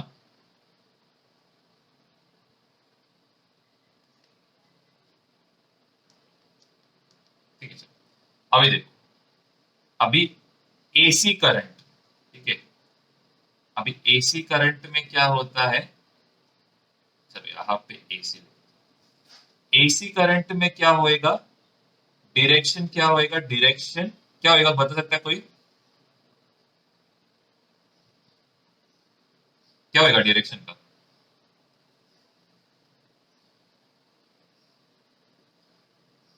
डिफरेंट रहेगा। इंपॉर्टेंट क्या रहेगा, डायरेक्शन क्या रहेगा, डायरेक्शन दो डायरेक्शन में रहेगा, direction is different. Okay, direction different हो रहा है, डायरेक्शन डिफरेंट होने से वेलोसिटी क्या रहेगा, वेलोसिटी इज नॉट कांस्टेंट। बता सकते हो वेलोसिटी डायरेक्शन डिफरेंट होने से चेंज क्यों हुआ, रीजन मालूम है किसी को, क्या रहेगा रीजन,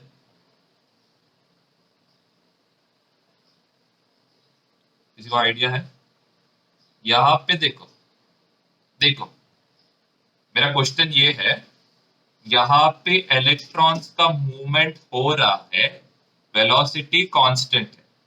यहाँ पे भी इलेक्ट्रॉन्स का मूवमेंट हो रहा है लेकिन वेलोसिटी कांस्टेंट नहीं है। क्या रीजन है बता सकते हो? हाँ, एक नंबर, बहुत सही। और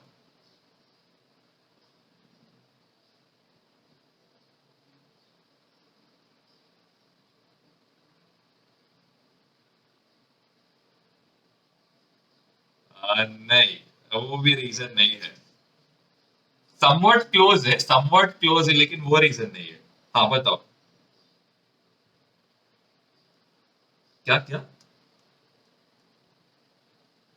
क्या बोला प्रियांश? अरे वाह, शाबाश, मेरा क्वेश्चन वो है, वो मेरे को क्वेश्चन रिपीट कर रहा है। क्या बात है, बहुत सही। हाँ सो क्या बोल रहे थे आप?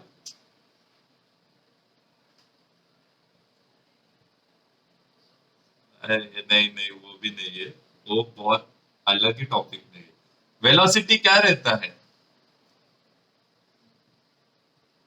वेलोसिटी क्या रहता है? वाह,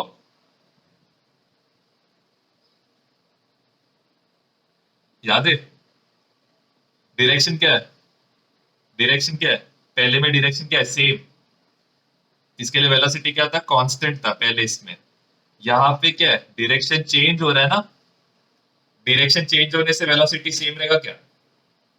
नहीं ना, क्योंकि ये क्या है? वेक्टर क्वांटिटी है, इसीलिए।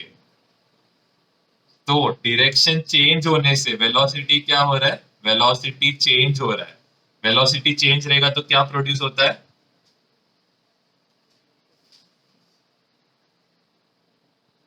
अरे एक नंबर, एक्सेलरेशन होता है। अरे वेलोसिटी, अरे बाप रे, change in velocity upon time क्या होता है? हाँ, तो वेलोसिटी चेंज हो रहा है ना, तो एक्सेलरेशन होएगा ना। वेलोसिटी यहाँ पे क्या कांस्टेंट नहीं है ना। और वेलोसिटी कांस्टेंट क्यों नहीं है? क्योंकि वेलोसिटी वेक्टर है। वेक्टर डायरेक्शन और मैग्नीट्यूड दोनों पे डिपेंड करेगा। चलो मैग्नीट्यूड तो सेम है, लेकिन डायरेक्शन क्या है? दूसरा है ना, डिफरेंट है ना। तो डायरेक्शन डिफरेंट रहने से वेलोसिटी सेम रहेगा क्या?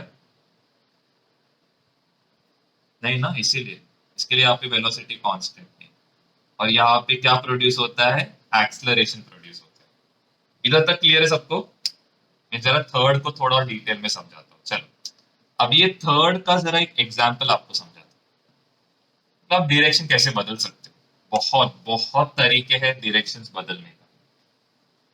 तो आपने सोलेनॉइड के बारे में पढ़ा है? हाँ, पढ़ा ही रहेगा, ऐसा क्यों मैं पूछ रहा हूँ। हाँ। तो अभी सोलेनॉइड में क्या होता है? चलो चेक करते हैं। करंट ऐसे जा रहा है, मतलब करंट क्या हो रहा है? घूम रहा है, घूम रहा है, घूम रहा है। तो ये इलेक्ट्रॉन का डायरेक्शन क्या हो रहा है? कंटिन्यूसली क्या होते जा रहा है? कंटिन्यूसली चेंज हो रहा है। मैग्नीट्यूड सेम है, लेकिन डायरेक्शन क्या हो रहा है? डिफरेंट हो रहा है। अभी यहाँ पे हम लोग देखो, आपको मैं एक चीज बताता हूँ जो आपको टेंथ में सिखाया नहीं गया। देखो, राइट हैंड थंब रूल, हम लोग क्या, राइट हैंड थंब रूल सबको मालूम है। थंब, थंब क्या बताएगा? Direction of current. ये कर्ल्ड फिंगर्स क्या बताएगा? Direction of magnetic field. आपको किसी ने ये नहीं बताया रहेगा, आपको किसी ने ये नहीं बताया रहेगा कि कर्ल्ड फिंगर्स अगर डायरेक्शन ऑफ करंट बताता है तो थंब क्या बताएगा? मैग्नेटिक फील्ड का डायरेक्शन बताता है। लेकिन ये जो रूल है, ये हम लोग लेफ्ट हैंड थंब रूल बोल सकते हैं। ओके, इसको हम लोग क्या बोलते हैं? Left hand thumb rule. तो लेफ्ट हैंड थंब रूल में क्या होएगा? हम लोग का ये फिंगर्स, फिंगर्स क्या बताएगा? डायरेक्शन ऑफ करंट बताएगा। थंब क्या बताएगा? Direction of magnetic field. तो जरा सोचो कैसे घूम रहा है ये? ऐसे घूम रहा है। तो ये देखो कर्ल्ड फिंगर्स। तो मैग्नेटिक फील्ड किधर रहेगा? मैग्नेटिक फील्ड रहेगा कुछ ऐसे। मतलब किधर जाएगा ये मैग्नेटिक फील्ड? बाहर की तरफ जाएगा। लॉजिक क्लियर है सबको? ये तुम लोग को तभी टेंथ में ये किसी ने सिखाया नहीं रहेगा, लेकिन जरा इंपॉर्टेंट है। तो अभी यहाँ पे हम लोग ने क्या देखा कि करंट का डायरेक्शन चेंज करने से क्या होता है, पहली चीज एक्सेलरेशन प्रोड्यूस होता है। एक्सेलरेशन प्रोड्यूस होने से क्या हो रहा है, दो फील्ड प्रोड्यूस हो रहा है। एक इलेक्ट्रिक फील्ड प्रोड्यूस हो रहा है और दूसरा क्या हो रहा है, मैग्नेटिक फील्ड प्रोड्यूस हो रहा है। तो अभी एक्चुअली प्रोड्यूस कैसे होता है, देखो हम लोग, वो फ्लेमिंग्स कौन सा रूल है जरा चेक करने दो, फिंगर ऊपर, हाँ चलो। तो हम लोग फ्लेमिंग्स कौन सा रूल यूज करेंगे, लेफ्ट हैंड रूल यूज करेंगे। तो फ्लेमिंग्स लेफ्ट हैंड रूल में हम लोग कितना एक्सिस चाहिए, तीन एक्सिस चाहिए। तो एक रहेगा, चलो इसको हम लोग एक्स एक्सिस बनाते हैं, इसको हम लोग वाई एक्सिस बनाते हैं, इसको हम लोग जेड एक्सिस। अभी इसका मतलब क्या, अभी देखो, अभी हम लोग क्या करेंगे, Fleming's left hand rule use करेंगे। फ्लेमिंग्स लेफ्ट हैंड रूल में क्या होता है, फ्लेमिंग्स लेफ्ट हैंड रूल में, सब आप वाई को ये साइड बना, मेरा गलती हो, वाई को ये साइड, मेरा गलती। देखो Fleming's left hand rule use करो, एक्स, देखो एक्स डायरेक्शन समझ रहा है, मेरा ये फिंगर एक्स डायरेक्शन बता रहा है, फोर फिंगर कौन सा डायरेक्शन बता रहा है, और जेड क्या बता रहा है, जेड थंब बता रहा है। कूल, इधर तक सबको समझा। हाँ, अभी हम लोग ने फ्लेमिंग्स लेफ्ट हैंड रूल में क्या सीखा था, एफ बी आई, याद रखो क्या, F B I, force, magnetic field, current. क्या था, force magnetic field current. Okay, अभी फोर्स, अभी सपोज करंट का डायरेक्शन मतलब इलेक्ट्रिक फील्ड का डायरेक्शन बताना है, तो ये कौन से डायरेक्शन में रहेगा, एक्स एक्सिस में। हाँ बोलो।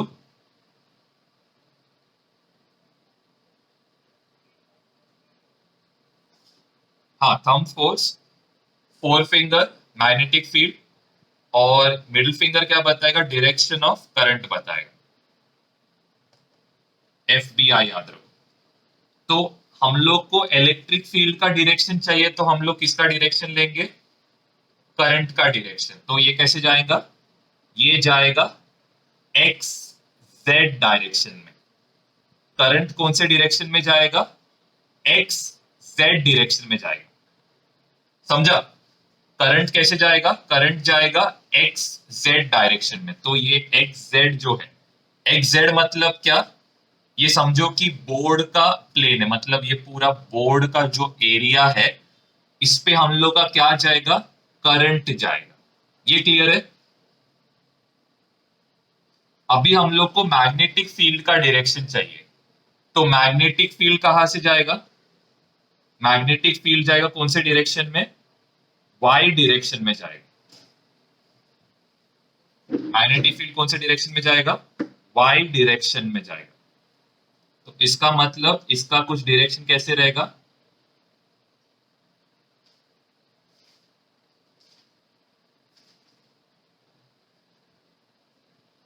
तो ये जा रहा कैसे है, ये जो वेव है ये जा रहा है अपना बोर्ड का पीछे जा रहा है, फिर बाद में किधर आ रहा है, बोर्ड के आगे जा रहा है, किधर है, बोर्ड के पीछे, बोर्ड के आगे।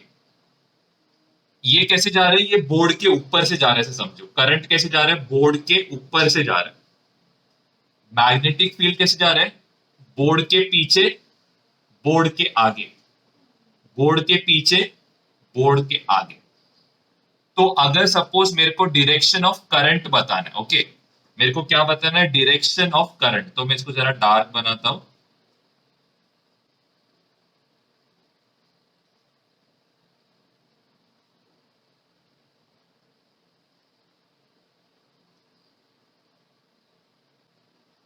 ओके, ये क्या रहेगा, डायरेक्शन ऑफ करंट रहेगा। और ये कौन से प्लेन में है, एक्स जेड प्लेन में है। डायरेक्शन ऑफ क्या, electric field.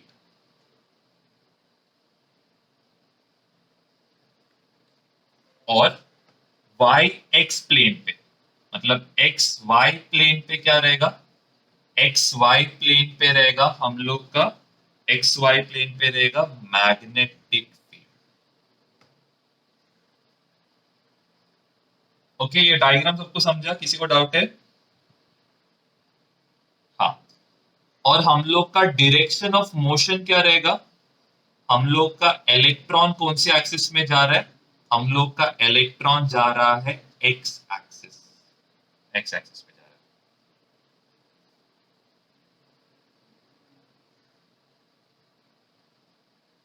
Okay, I hope ये सबको क्लियर हो। ये हम लोग का डायरेक्शन ऑफ आई, ये हम लोग का डायरेक्शन ऑफ मैग्नेटिक फील्ड, और ये हम लोग को z बताता है डायरेक्शन ऑफ फोर्स, लेकिन हम लोग को z से कोई मतलब नहीं है अभी के लिए। आई होप यहां तक सबको ये टॉपिक समझा हो।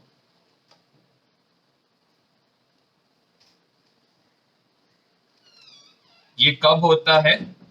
जब इलेक्ट्रॉन्स या फिर चार्ज पार्टिकल्स क्या रहते हैं? एक्सिलरेटेड रहते हैं।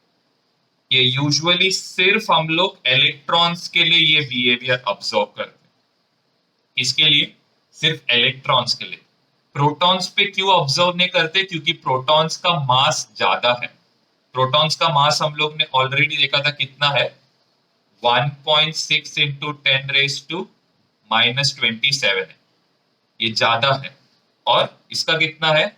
9.1 इंटू 10⁻⁻31, तो ये क्या है? लेस है। इसके लिए हम लोग सिर्फ ये फिनोमिना ईएम वेव्स का, इलेक्ट्रोमैग्नेटिक फील्ड का, सिर्फ किसमें ऑब्जर्व करते हैं? इलेक्ट्रॉन्स में ऑब्जर्व करते हैं। प्रोटॉन्स में ऑब्जर्व क्यों नहीं करते? क्योंकि इसका मास थोड़ा क्या है? ज्यादा है। इस मैग्नेटिक फिनोमिना किस में ऑब्जर्व करते हैं? हम लोग सिर्फ इलेक्ट्रॉन्स में ऑब्जर्व करते हैं। रीजन क्या है? क्योंकि इलेक्ट्रॉन का मास बहुत कम रहता है, 9.1 इंटू 10⁻31 kg। प्रोटॉन का मास क्या रहता है? प्रोटॉन का मास ज्यादा रहता है। प्रोटॉन का मास कितना है? 1.6 इंटू 10⁻⁻27। यही रीजन है कि ईएम वेव्स का जो फिनोमिना है, इलेक्ट्रॉन्स में ऑब्जर्व करते हैं और प्रोटॉन्स में हम लोग ऑब्जर्व नहीं करते।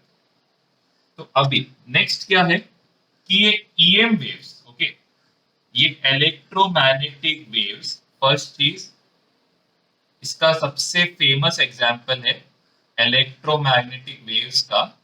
एक सबसे फेमस एग्जांपल क्या है? लाइट। ठीक है, इलेक्ट्रोमैग्नेटिक वेव का सबसे फेमस एग्जांपल क्या है? लाइट है।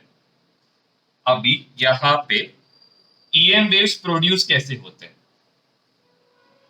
EM waves are produced by oscillating particles.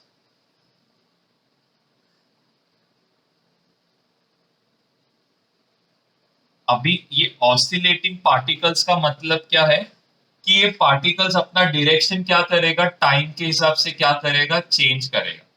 एक सिंपल समझो कि एसी वेव, एसी वेव में इलेक्ट्रॉन क्या करता है? अपना डायरेक्शन कॉन्स्टेंटली क्या करता रहता है? चेंज करते रहता है।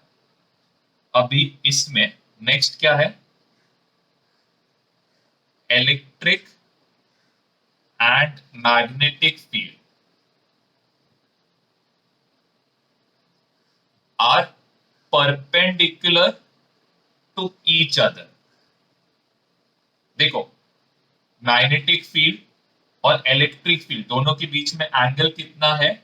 90 डिग्री, मतलब म्यूचुअली क्या है? परपेंडिकुलर टू ईच अदर है। एंड किसी और किससे परपेंडिकुलर है? And is also perpendicular to the direction of motion. मतलब मोशन जहां पे हो रहा है उससे क्या रहता है? ये परपेंडिकुलर रहता है।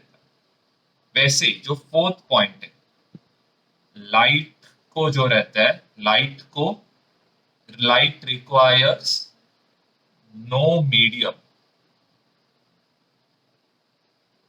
लाइट रिक्वायर्स नो मीडियम का मतलब क्या है? मीडियम का सबसे पहले मतलब समझो। मीडियम का एक सिंपल एग्जांपल क्या रहेगा? एयर। नेक्स्ट क्या है? वैक्यूम। थर्ड क्या है? वाटर। हम लोग ने किस में पढ़ा था? रिफ्रैक्शन में पढ़ा था, डेंस मीडियम, रेयरर मीडियम।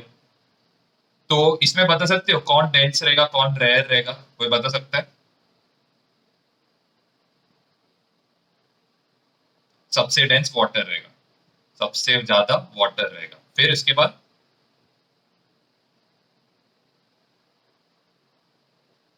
उसके बाद एयर रहेगा, और सबसे लास्ट में कौन आएगा? वैक्यूम। वैक्यूम का मतलब क्या, कोई बता सकता है वैक्यूम का मतलब क्या है? उसको सबसे डेंस, आपने सबसे रेयरर मीडियम क्यों बोला, वो पूछ रहा हूं। हाँ, इसमें कोई पार्टिकल्स नहीं रहता है, नो पार्टिकल्स। तो अभी क्या होता है मालूम है क्या?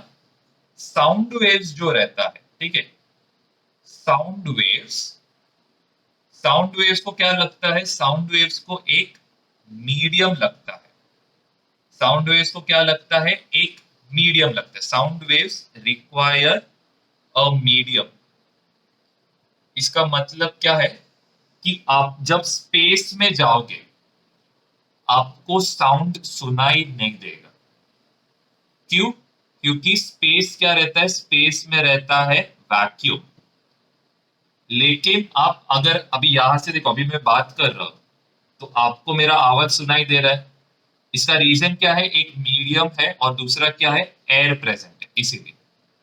एक्चुअली मेरा साउंड का प्रोपोगेशन ईएम के थ्रू हो रहा है, लेकिन मेरा साउंड यहां से फोन के माइक तक जाने के लिए क्या लग रहा है? एयर लग रहा है। ठीक है, इसके लिए साउंड वेव्स को क्या रखता है? एक मीडियम रखता है, ये सबसे। लेकिन जो ईएम वेव्स रहता है, लाइट या फिर ईएम वेव्स जो रहता है, इसको क्या लगता है? No medium. मतलब इसको कोई भी मीडियम का जरूरत नहीं है। लाइट एयर के थ्रू भी ट्रैवल कर सकता है, वैक्यूम के थ्रू भी ट्रैवल कर सकता है, वाटर के थ्रू भी ट्रैवल कर सकता है। लाइट को कोई मीडियम का जरूरत नहीं। क्लियर है यहाँ तक? ओके। अभी जो हम लोग का नेक्स्ट और सबसे इंपॉर्टेंट टॉपिक है आज के लिए, वो है इलेक्ट्रोमैग्नेटिक स्पेक्ट्रम। ये स्पेक्ट्रम का कुछ आइडिया आपको? स्पेक्ट्रम क्या रहता है करके कुछ आइडिया है? हाँ बोल।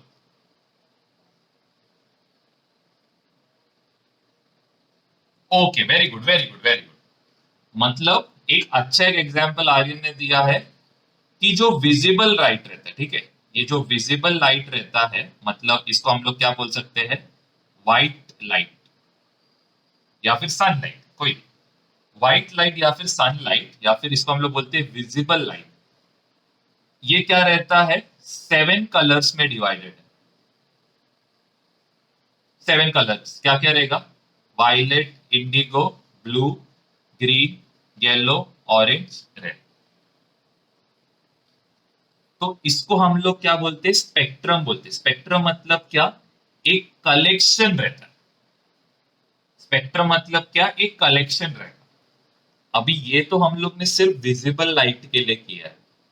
वैसे ही इलेक्ट्रोमैग्नेटिक जो रहता है, इलेक्ट्रोमैग्नेटिक स्पेक्ट्रम, ये बहुत बड़ा है। मतलब विजिबल लाइट जो रहता है ये एक बहुत टाइनी पार्ट है इलेक्ट्रोमैग्नेटिक स्पेक्ट्रम का। मतलब इलेक्ट्रोमैग्नेटिक स्पेक्ट्रम में विजिबल लाइट जस्ट एक छोटा एक पार्ट बनाता है। तो अभी पहले वो बाद में समझेंगे, पहले आपको ये समझना पड़ेगा लाइट का जो फॉर्मूला है।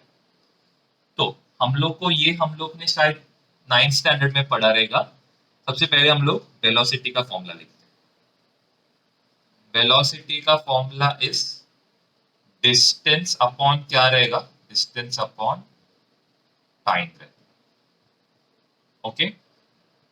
अभी हम लोग को यहाँ पे क्या चाहिए? स्पीड ऑफ लाइट चाहिए। क्या चाहिए? स्पीड ऑफ लाइट चाहिए।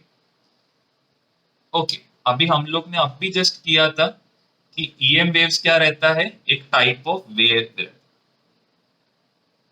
तो एक वेव में फर्स्ट चीज, पहली चीज क्या रहता है?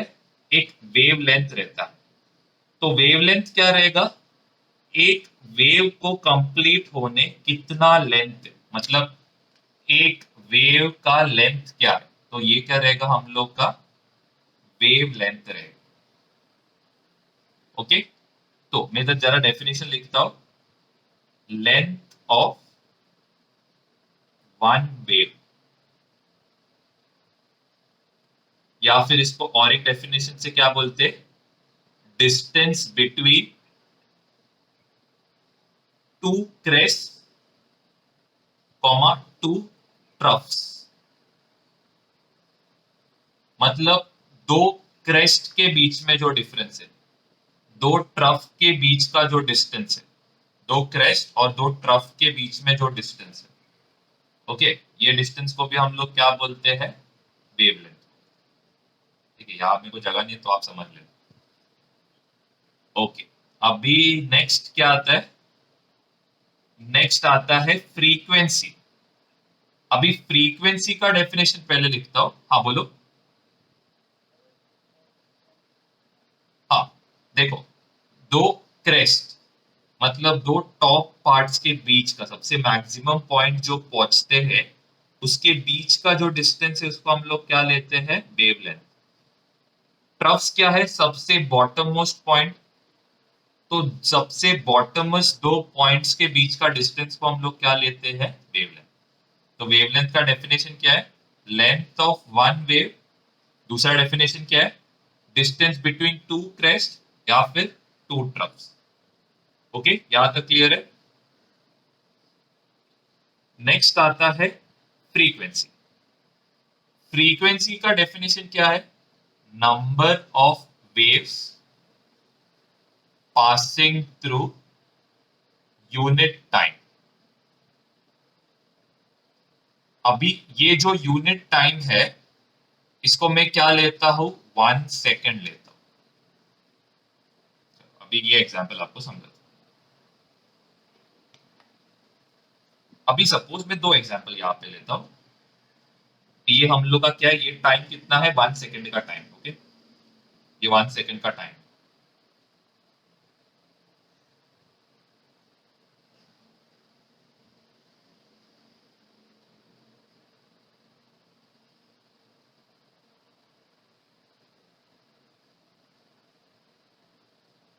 मेरे को ये बताओ, फर्स्ट केस में फ्रीक्वेंसी ज्यादा रहेगा, सेकंड केस में? फर्स्ट में। क्यों, क्योंकि यहाँ पे बहुत सारे नंबर ऑफ वेव्स पास हुए 1 सेकेंड, तो यहाँ पे हम लोग का फ्रीक्वेंसी क्या है, ज्यादा है। यहाँ पे क्या है, फ्रीक्वेंसी। तो फ्रीक्वेंसी को हम लोग क्या लिख सकते हैं, फ्रीक्वेंसी को लिख सकते 1/टाइम। फ्रीक्वेंसी को क्या लिख सकते, 1/टाइम ले सकते। यहां तक क्लियर है सबको? चल, अभी यहाँ पे मेरे को एक और चीज बता सकते हो, किसका वेवलेंथ ज्यादा रहेगा ये दो में? देखो, वही सबसे ज्यादा वेवलेंथ किस में रहेगा, सेकेंड वाले में, और इधर क्या रहेगा, वेवलेंथ कम। क्यों, क्योंकि वेवलेंथ का डेफिनेशन क्या है, डिस्टेंस बिटवीन टू क्रेस्ट। देखो ये डिस्टेंस ज्यादा है, यहाँ पे देखो डिस्टेंस क्या है, लेस है ना। तो हम लोग को एक चीज क्या समझ रहा है, फ्रीक्वेंसी ज्यादा तो वेवलेंथ क्या, कम। और वेवलेंथ ज्यादा रहेगा तो फ्रीक्वेंसी क्या रहेगा, ज्यादा रहेगा। ओ सॉरी सॉरी, कम रहेगा, मेरा गलती, सॉरी। हाँ, इसका मतलब क्या रहेगा, wavelength is inversely proportional to frequency. ये क्लियर है सबको? ये हम लोग आगे पढ़ेंगे, मैंने एकदम पहले सिखा दिया, लेकिन ठीक है चलो, अच्छा सीख लिया तो वेरी गुड। तो हम लोग यहाँ पे ये जो डिस्टेंस है, ये डिस्टेंस को हम लोग किसके फॉर्म में ले सकते हैं, यहाँ पे डिस्टेंस का क्वांटिटी कौन है, वेवलेंथ है कि फ्रीक्वेंसी? ऑफ कोर्स, डिस्टेंस मेरे को कौन बता रहा है, वेवलेंथ बता रहा है। अभी ये देखो, ये टाइम को मैं क्या लिख सकता हूं, 1/t लिख सकता हूं, राइट। टाइम को मैं दूर रखता हूं, तो ये 1/t क्या होता है, चेक करो क्या है, फ्रीक्वेंसी। फ्रीक्वेंसी रहेगा।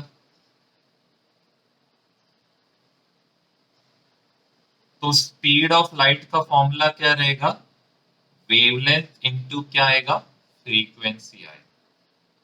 ये टॉपिक क्लियर है, ये समझा कंसेप्ट, ये कंसेप्ट समझा। चलो, अभी हम लोग, हाँ बोलो ना।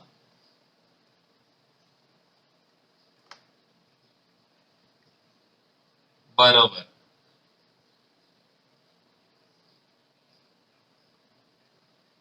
बरोबर बरोबर बरोबर बरोबर है, हाँ बोलो। मैंने क्या फिक्स किया था वहां पे? कुछ मैंने फिक्स किया था ना, क्या फिक्स किया था? नहीं, मैंने टाइम फिक्स किया था। याद आ रहा है? हाँ, ये 1 सेकेंड हम लोग का क्या है, कांस्टेंट है। मतलब इसके लिए भी सेम है, सेकंड कंडीशन के लिए सेम है। अगर मैं हाँ ये चेंज किया, तो आप जो बोल रहे हो वो सही है कि कैसे आया, फ्रीक्वेंसी बढ़ा है तो वेवलेंथ कैसे कम होएगा, हाँ टोटली एग्रीड। लेकिन जब टाइम जब फिक्स रखोगे, तो हम लोग का वेवलेंथ और फ्रीक्वेंसी क्या रहेगा, देखो ना, चेक करो। और ऐसा कंसिडर करो, क्या हो रहा है? पहले इसमें क्या हो रहा है, फ्रीक्वेंसी ज्यादा है, वेवलेंथ कम है। दूसरे इसमें क्या है, फ्रीक्वेंसी कम है, वेवलेंथ ज्यादा है। लॉजिक समझ रहा है? ये जो टाइम हम तुम फिक्स कर रहे हैं यहाँ, इसी एक्चुअल में कांस्टेंट कोई और है, वो मैं अभी इधर समझाता हूँ, देखो। तो स्पीड ऑफ लाइट को हम लोग क्या लेंगे, सी। सी इज इक्वल टू क्या रहता है, वेवलेंथ इंटू क्या रहता है, फ्रीक्वेंसी। अभी मैं वेवलेंथ को ये साइड रखता हूं, फ्रीक्वेंसी को दूसरे साइड लेके जाता हूं। स्पीड ऑफ लाइट कभी चेंज होता है क्या, सोचो, कभी स्पीड ऑफ लाइट चेंज हो सकता है? अगर हाँ, इसमें कंडीशन है, कंडीशन क्या है कि मीडियम सेम, मतलब। लेकिन एक्चुअल में क्या electromagnetic light, sorry electromagnetic waves medium पे डिपेंड करता है क्या? नहीं। लेकिन है, थोड़ा बहुत केसेस है, लेकिन वो हम लोग अभी नहीं जाएंगे क्योंकि अभी स्कोप के बाहर है वो सब, तो वो सब सीख के मतलब नहीं। तो यहाँ पे स्पीड ऑफ लाइट क्या रहता है, स्पीड ऑफ लाइट रहता है सेम। और इसका वैल्यू कितना रहेगा, 3 × 10⁸ मीटर पर सेकेंड। ऐसा कुछ तो वैल्यू है, ऐसा कुछ तो 8 7 ऐसा कुछ तो है वैल्यू, लेकिन हम लोग उस पर नहीं जाना है, डायरेक्टली ये याद। अभी अगर ये कांस्टेंट है तो मैं क्या लिख सकता हूं, wavelength is inversely proportional to क्या आएगा, क्लियर? मतलब सी क्या है, सी इज कांस्टेंट। क्यों? क्योंकि ये सेम है, कोई भी मीडियम कुछ भी रहने दो, क्या आएगा, सेम। ये क्लियर है, ये कंसेप्ट क्लियर है सबको? ठीक है, चलो। अभी यहाँ पे हम लोग स्पेक्ट्रम देखेंगे कि इलेक्ट्रोमैग्नेटिक स्पेक्ट्रम रहता कैसे है। तो ये बहुत बढ़िया कंसेप्ट है, ये आपको जरा ये मजा आएगा सीखने को, देखो। चलो, अभी मैं क्या किया, एक स्पेक्ट्रम बना लिया। स्पेक्ट्रम जैसे आर्यन ने बोला, क्या रहता है, डिफरेंट, क्या रहता है, डिफरेंट क्वांटिटीज आता है। मतलब एक जो ये रहेगा, एक लाइन रहेगा, उसको क्या करते हैं हम लोग, बहुत सारे पार्ट्स में डिवाइड करेंगे। तो हम लोग क्या कंसिडर करते, ये जो पार्ट है, ओके, यहां से यहां तक का जो पार्ट है, यहां पे क्या है, फ्रीक्वेंसी बहुत ज्यादा है। मतलब यहां से यहां अगर वेवलेंथ लेगा तो क्या होएगा, वेवलेंथ क्या होएगा, सेम वे हम लोग जब ये साइड जाएंगे, तो ये साइड जाएगा तो हम लोग का फ्रीक्वेंसी क्या होएगा, लेस। फ्रीक्वेंसी लेस होने का मतलब क्या है, यहाँ पे वेवलेंथ क्या रहेगा, ज्यादा रहेगा। ओके, आई होप ये कंसेप्ट सबको समझा रहेगा। इधर तक तो आई होप किसी को डाउट नहीं। हाँ देखो, मैंने क्या किया, एक ऐसे एक पट्टा, मतलब देखो हम लोग ने क्या किया, हम लोग ने ये कलर का जो था विजिबल लाइट, इसको क्या किया था, मैंने डिफरेंट हिस्सों में डिवाइड किया था ना। वैसे ही हम लोग पूरा इलेक्ट्रोमैग्नेटिक स्पेक्ट्रम को एक पूरे एक शीट ऑफ पेपर में लेंगे, और इसको अभी एक एक टुकड़े में डिवाइड करेंगे। अभी एक सेंटर रहता है, हर एक चीज का क्या रहता है, एक सेंटर। तो हम लोग इसको सेंटर पकड़, इसको जीरो पकड़, चलो। यहाँ पे आप जैसे जैसे जाओगे, क्या होएगा, आपका फ्रीक्वेंसी बढ़ते रहेगा। फ्रीक्वेंसी बढ़ेगा मतलब यहाँ पे जाते रहेगा, तो वेवलेंथ क्या होएगा, कम होएगा। सेम वे, ये सेट जाते वक्त क्या होएगा, फ्रीक्वेंसी क्या होते रहता है, लेस होते रहता है। फ्रीक्वेंसी लेस हो रहा है मतलब क्या हो रहा है, वेवलेंथ क्या हो रहा है, बढ़ रहा है। सॉरी, समझा ये? ठीक है, चलो अभी हम लोग इसको डिवाइड करते हैं। तो मैं पहली चीज, आपको जो जो चीजें मालूम है मैं उसके हिसाब से डिवाइड करता हूं। तो चलो फर्स्ट वाला आता है यहाँ पे एक्स रेस। एक्स रेस का जो फ्रीक्वेंसी क्या रहेगा, मतलब कोई बता सकता है?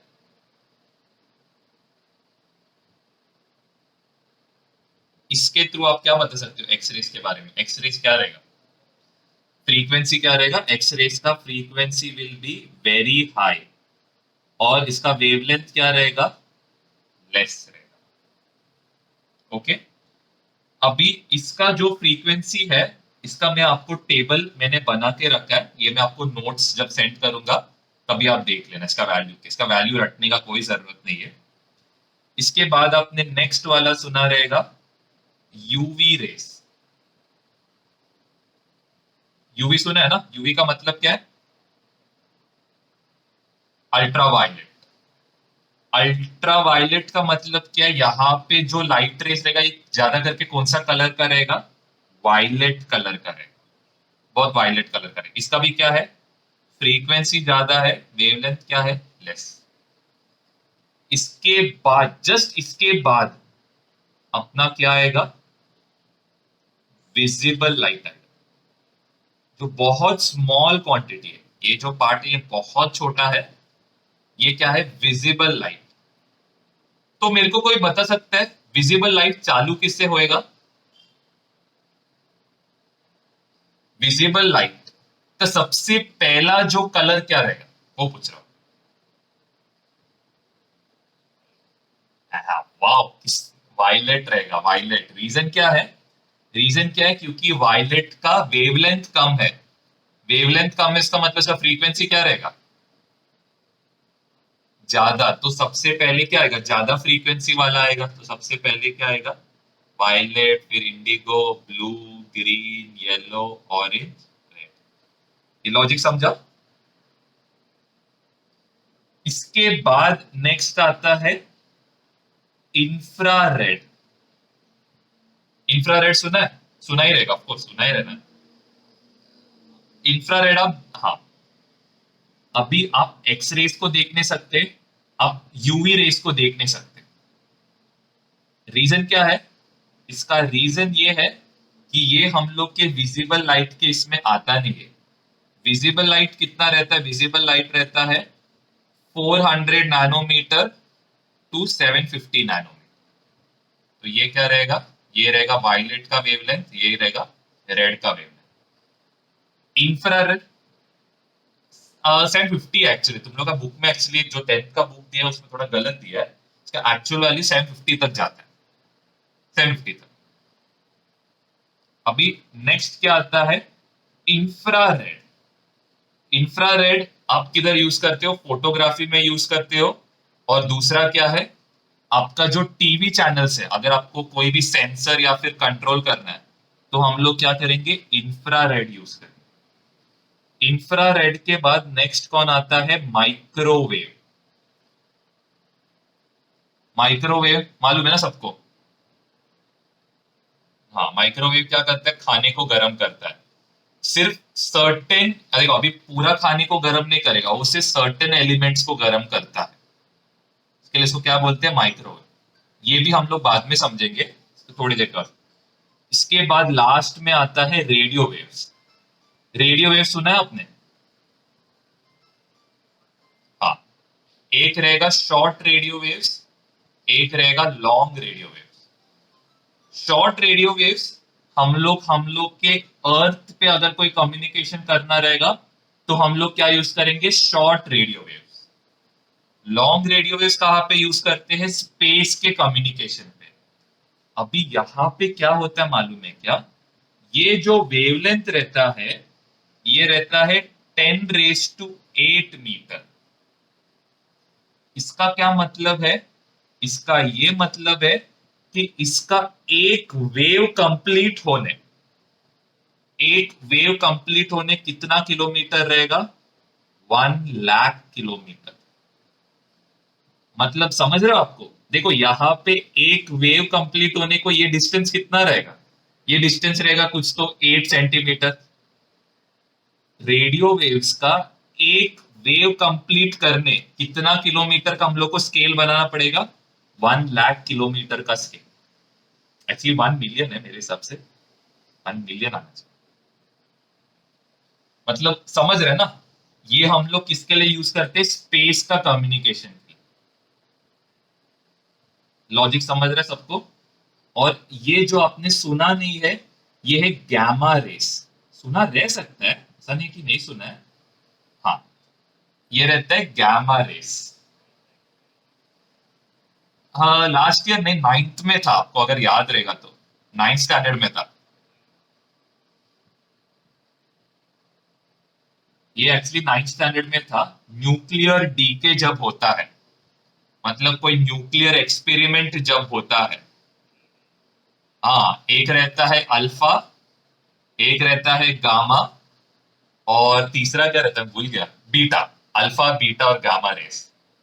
हाँ, तो अल्फा में क्या रहेगा? अल्फा में रहेगा अपना अल्फा पार्टिकल, मतलब He2 प्लस। बीटा पार्टिकल रहेगा, बीटा पार्टिकल रहेगा इलेक्ट्रॉन। और जो गैमा पार्टिकल रहता है, ये क्या रहता है? एक फोटोन रहता है। तो सबसे डेंजरस वेव्स आपको कहां मिलता है? जिसका फ्रीक्वेंसी सबसे ज्यादा रहेगा, उसका डेंजर क्या रहेगा? बहुत ज्यादा रहेगा। मतलब गामा रे से क्या होता है? कैंसर होता है। एक्स रे से भी कैंसर होता है, यूवी रे से भी कैंसर होता है। आपने सुना है ना? यूवी रे से स्किन कैंसर होता है। अगर आप सपोज न्यूक्लियर पावर प्लांट में काम करोगे तो आपको कैंसर होने का चांस रहता है।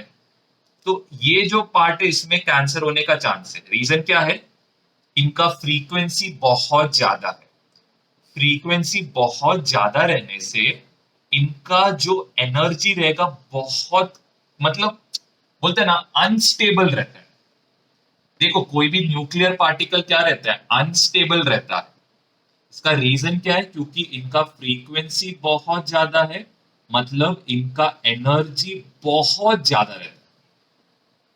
मतलब ये ज्यादा से ज्यादा गैमा पार्टिकल्स 1 या 2 सेकेंड, उसके बाद क्या होएगा? मिट जाएगा। लेकिन इसका जो डैमेज रहता है बहुत ज्यादा रहता है। मतलब अगर मैंने एक गैमा रे को, सपोज गैमा रे मैंने अगर बनाया, तो ये 50 सेंटीमीटर का, ठीक है, 50 सेंटीमीटर का लेड ब्लॉक के थ्रू भी क्या होएगा? पास होएगा। मतलब ये कोई भी दीवार के पार जा सकता है। मतलब जिसका थिकनेस कुछ तो 0.5 मीटर, अगर मैंने हाँ थिकनेस और बढ़ा दिया कुछ तो 100 मीटर, हाँ सॉरी 100 सेंटीमीटर किया, तो शायद गैमा पार्टिकल अटक जाएगा। लेकिन इसका पेनिट्रेटिंग पावर बहुत ज्यादा रहता है, इसके लिए बहुत हार्मफुल है। ये जाके आपके सेल्स को क्या करता है? ये आपके सेल्स को जाके म्यूटेट करता है। मतलब एनर्जी इसका ज्यादा रहने का ये म्यूटेशंस लाता है। म्यूटेशंस लाने से क्या होता है? आपको कैंसर होने का चांस होता है। ओके, ये जो पार्ट है, ये हम लोग यूजफुल चीजों के लिए यूज करते हैं। जैसे कि इंफ्रारेड हम लोग सेंसर्स में यूज करते हैं। माइक्रोवेव हम लोग खाना गर्म करने के लिए यूज करते हैं। रेडियो वेव हम लोग कम्युनिकेशन के लिए यूज करते हैं। अल्ट्रावायलेट जो है यूजुअली हम लोग डिस्ट्रक्टिव पर्पसेस के लिए यूज करते हैं, जैसे कि डिसइंफेक्टेंट, जैसे कोई बैक्टीरिया वायरस को मारना है, अल्ट्रावायलेट रेस यूज करते हैं। हम लोग के बॉडी के अंदर का स्कैन करना है, एक्स रेस यूज करते हैं। गैमा रेस का कोई पर्टिकुलर कोई अच्छा यूज नहीं है। अगर किसी को कैंसर देना है तो ये रेस, ये यूजुअली मोस्टली आपको किधर मिलता है? न्यूक्लियर रिएक्शंस के लिए। एक तो न्यूक्लियर रिएक्शंस में मिलता है, और दूसरा ये कहाँ यूज होता है? कीमोथेरेपी। कीमोथेरेपी सब लोग ने सुना है ना? कैंसर का जो ये रहता है ट्रीटमेंट, इसके लिए यूज होता है। ओके, सबको ये समझा यहां तक? आई हो किसी को डाउट नहीं? क्या क्या? हाँ बोलो ना।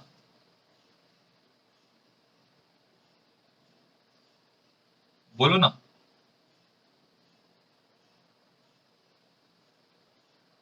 हाँ, वही।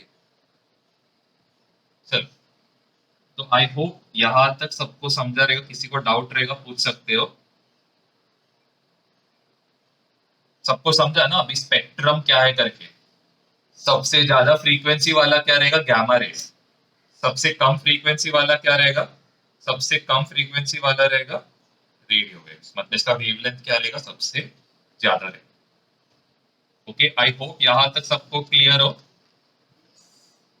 अभी नेक्स्ट क्या आता है, नेक्स्ट एक लास्ट टॉपिक है, मैं ये रब ने कर रहा हूं, इससे रिलेटेड ही है। अगर इधर एक और क्वांटिटी आता है जिसको हम लोग क्या बोलते हैं, वेव नंबर बोलते हैं। अभी ये वेव नंबर रहता क्या है, ये वेव नंबर इज, हम लोग पहली चीज को रिप्रेजेंट कैसे करते हैं, फ्रीक्वेंसी के ऊपर एक डैश लिखते हैं। और इसका डेफिनेशन क्या है, 1 अपॉन क्या रहता है, लैम्डा। इसको क्या बोलते हैं, नंबर ऑफ वेवलेंथ्स का डेफिनेशन है, number of wavelengths per unit length. और ये जो यूनिट लेंथ है, ये यूनिट लेंथ को हम लोग क्या लेंगे, 1 मीटर लेंगे। जैसे हम लोग ने वहां पे यूनिट है, फ्रीक्वेंसी में यूनिट टाइम क्या लिया था, 1 सेकेंड। जैसे यहाँ पे यूनिट लेंथ आप क्या लोगे, 1 मीटर लोगे। और इसका एसआई यूनिट क्या रहेगा, इसका एसआई यूनिट रहेगा मीटर इनवर्स। क्योंकि वेवलेंथ हम लोग किस में मेजर करते हैं, मीटर में। और मीटर जब ऊपर जाएगा तो क्या होएगा, मीटर